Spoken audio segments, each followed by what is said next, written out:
கரூர் மாவட்டம் ஆண்டிசெட்டிப்பாளையம் முதல் தென்னிலைக்கரை தோட்டம் வரை 110 கிலோமீட்டர் தமிழ்நாடு மின்தொடர் அமைப்பு கழகத்தால் நிறுவப்பட்ட உயர்மின் பாதை செல்லும் வழியில் உயர்மின் கோபுரத்திற்கான முழுமையான இழப்பீடு வழங்காமலும் நிலமதிப்பு நிர்ணயம் செய்யாமலும் கிணறு மற்றும் ஆழ்துளை கிணறு பனைமரம் முருங்கை மரம் காய்கறி செடிகளுக்கான இழப்பீடு வழங்காமல் சட்டவிரோதமாக காவல்துறையை வைத்து பயிர்கள் மற்றும் மரங்களை வெட்ட முயற்சி செய்து வருகிறார்கள். இவர்களுக்கு எதிராக சாகும் வரை உண்ணாவிரதத்தில் ஈடுபடுவதாக தமிழக விவசாயிகள் பாதுகாப்பு சங்க மாவட்ட செயலாளர் தென்னிலைராஜா பேட்டி.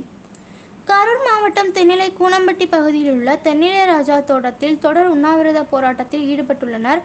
கோரிக்கை நிறைவேற்றாவிட்டால் சாகும் வரை போராட்டம் என தெரிவித்தனர்.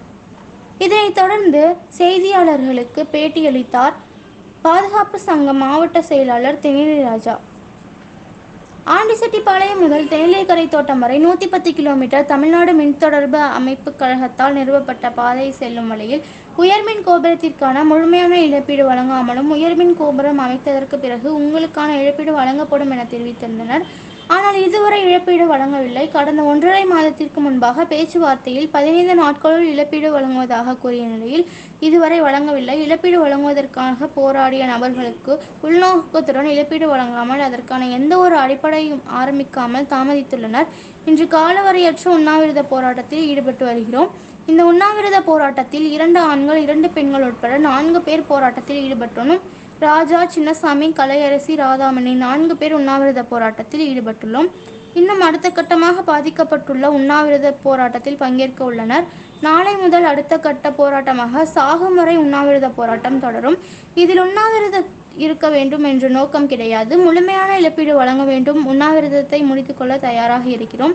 இல்லையென்றால் நிலமதிப்பை நிர்ணயம் செய்யாமலும் கிணறு மற்றும் ஆழ்துளை கிணறு பனைமரம் வேளாண் மரம் வேப்ப மரம் முருங்கை மரம் கொழுக்கட்டை புல்கிழுவாய் உயிர்வேலி மற்றும் காய்கறி செடிகளுக்கான இழப்பீடு வழங்க வேண்டும். இல்லையென்றால் சாகும் வரை உண்ணாவிரத போராட்டத்தில் ஈடுபடுவோம் என அப்போது தெரிவித்தனர்.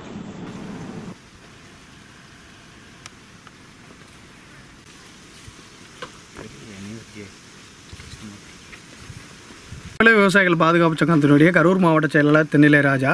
இப்போ பார்த்தீங்கன்னா இன்றைக்கி உண்ணாவிரத போராட்டம் துவங்கியிருக்கோம். இந்த உண்ணாவிரத போராட்டம் எதுக்கு துவங்கியிருக்கிறோன்னா அது இப்போ ஆண்டிசெட்டிப்பாளையம் வந்து தென்னிலை கரத்தோட்ட வரையிலான உயர்மின் கோபுரம் பண்ணி நடந்தது. அங்கே வந்து சப்ஸ்டேஷன் போட்டிருக்காங்க. அந்த உயர்மின் கோபுரம் பாதை அமைக்கும் போது விவசாயிகளுக்கு பாதிப்பு ஏற்படுறதுனால அந்த பாதிப்புக்கு உண்டான தொகையை இழப்பீடு வழங்கணும்னு கோரிக்கை வச்சுருக்கோம். பணி நடக்கும்போது பார்த்திங்கன்னா அந்த முழுமையான இழப்பீடு நான் வழங்கிடுது போட்டதுக்கப்புறம் உயர்மின் கோபுரம் அமைச்சதுக்கப்புறம் கம்பி இழுத்துக்கப்புறம் உங்களுக்கான இழப்பீடு வழங்கிடுன்னு சொல்லியிருந்தாங்க. ஆனால் இது வரைக்கும் வழங்கலை.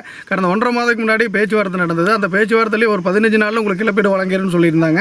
ஆனால் இது வரைக்கும் வழங்கலை.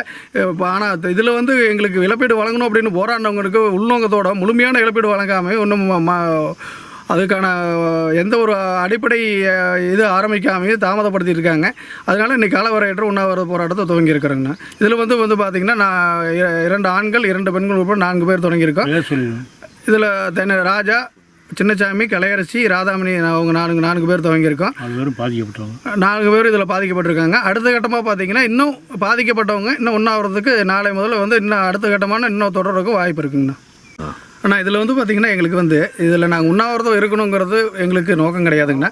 எங்களுக்கு முழுமையான இழப்பீடு வழங்கினதுக்கப்புறம் உண்ணாவிரதத்துக்கு நாங்கள் கையெழுத்துக்கு தயாராக இருக்கணுங்கண்ணா. ஆனால் நில மதிப்பு நிர்ணயம் இதில் வந்து பார்த்திங்கன்னா நில மதிப்பு நிர்ணயம் செய்யணும். அனைத்து மரங்களுக்கும் கொடுக்கணும். கிணறு மற்றும் போர்வலுக்கு எதுவுமே இழப்பீடு இல்லைன்னு சொல்லியிருக்காங்க. எல்லாத்துக்கும் கொடுத்துருக்க முழுமையான இழப்பீடு வந்தால் மட்டும்தான் உண்ணாவிரதம் கைப்போம். இல்லைன்னா சாகும் வரை உண்ணாவிரதம் தொடருங்கண்ணா.